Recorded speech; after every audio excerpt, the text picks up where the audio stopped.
thought you were on a diet. I am on a diet. This is my treat meal.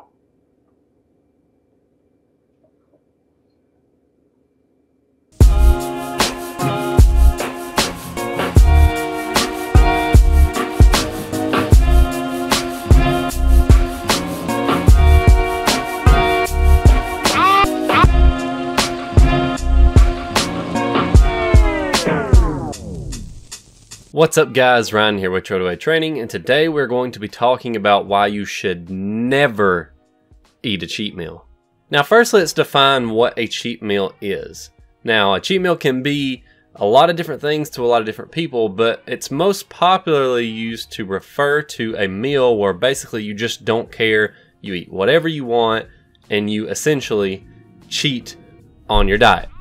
Hence the term cheat meal. Cheat meals have become popularized from the bodybuilding community, and the thought process goes that you eat a bunch of food in one meal and your body can't possibly store the fat from just one meal, and you get a bump in your metabolism, so it ramps up your metabolism, and then you can't store that fat, and then you get all the benefits from the increased metabolism and not storing that fat. I said that's the thought process behind it. I didn't say this is what actually happens, because that is 100% wrong. To be clear, you can and do store fat every time you eat. I talk more about this in an audio blog entry that is linked below. It'll be the first link in the description if you want to learn more about that. Now back to the topic at hand. If you go crazy and eat a ton of calories in one meal, you can easily store more fat than you burn in a day. Let's do an example. If you require 2,000 calories per day to maintain your body weight and you eat 1,500 calories a day, this will produce approximately 1 pound of fat loss per week.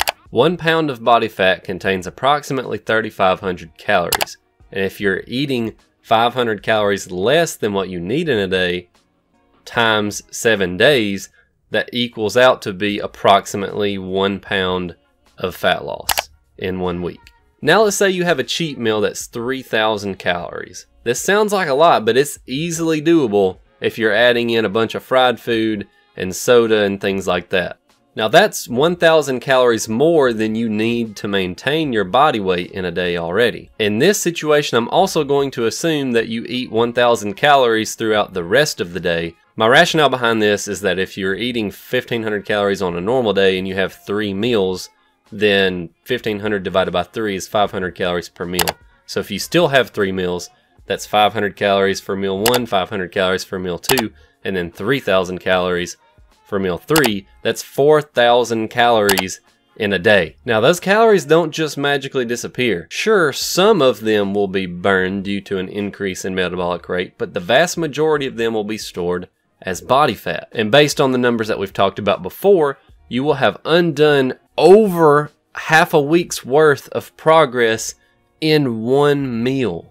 Not only does this set you back physically, but it also sets you back psychologically, because you have to deal with the fact that you've just undone all this progress, and also the fact that you cheated on something brings feelings of guilt and shame that you've broken your diet. There is a way to add calories onto certain days without feeling guilty or undoing progress. It's called a refeed day. A refeed day in its most basic form is purposely adding calories, typically from carbs, onto a certain day. Now this may sound like a cheat meal to you, but there are some specific differences between the two. For example, you might be dieting on 1,800 calories a day, and then on a certain day of the week you have 2,100 calories instead. This is a far cry from the 4,000 calorie cheat day in the example we just had a minute ago. You also take account for these extra calories within the context of your whole week. For example, you might normally diet on 1,800 calories 7 days a week, but if you're using a refeed, you could do 1,750 calories a day and then have a 1-day refeed of 2,100 calories. Now in this example, you're actually eating the same number of calories in both situations. It's just that with the refeeds, you're taking an equal number of calories from the 6 non-refeed days and adding those extra calories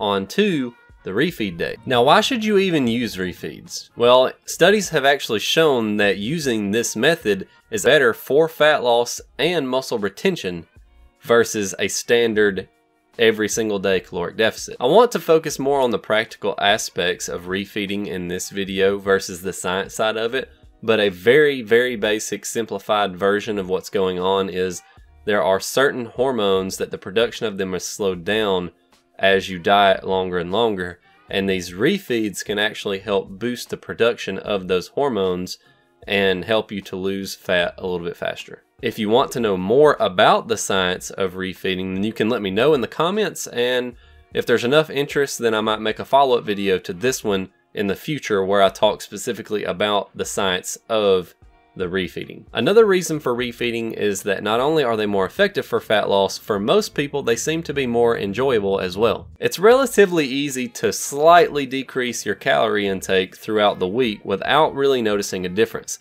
But then when you take those calories from each day that you've reduced your calories, and then you add all of those calories from throughout the week onto 1 or 2 days, then you do notice a difference on those days. Allowing yourself these refeed days where you don't have to eat such a small amount of food can be a very big morale booster on an extended diet. I can speak from personal experience. In 2016, I had a bodybuilding show and I dieted for 7 months to get ready for this show.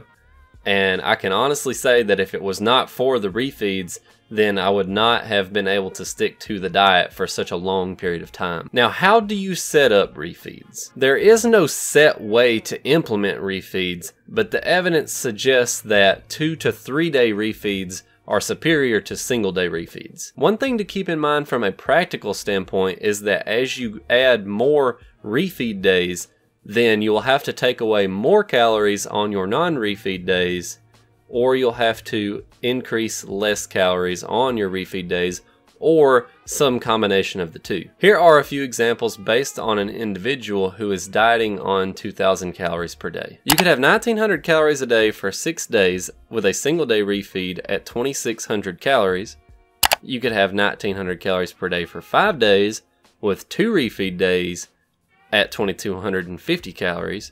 You could have 1,750 calories per day for 5 days with 2 refeed days at 2,625 calories. You could have 1,700 calories per day for 4 days with 3 days at 2,400 calories.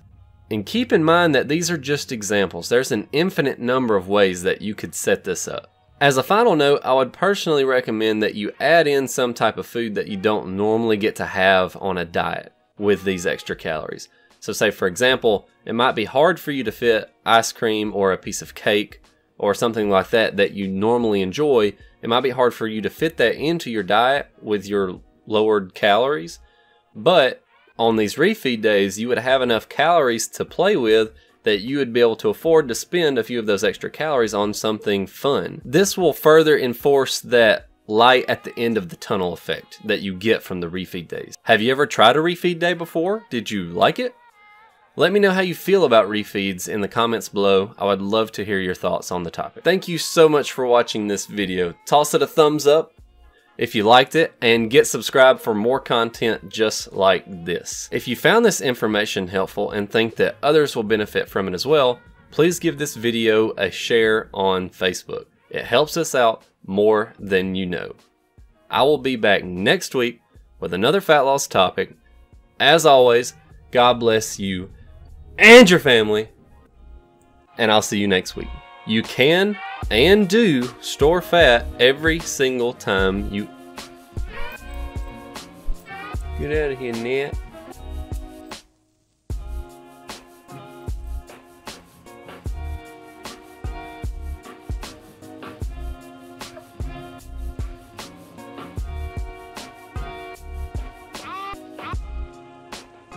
That's gross. That's real gross.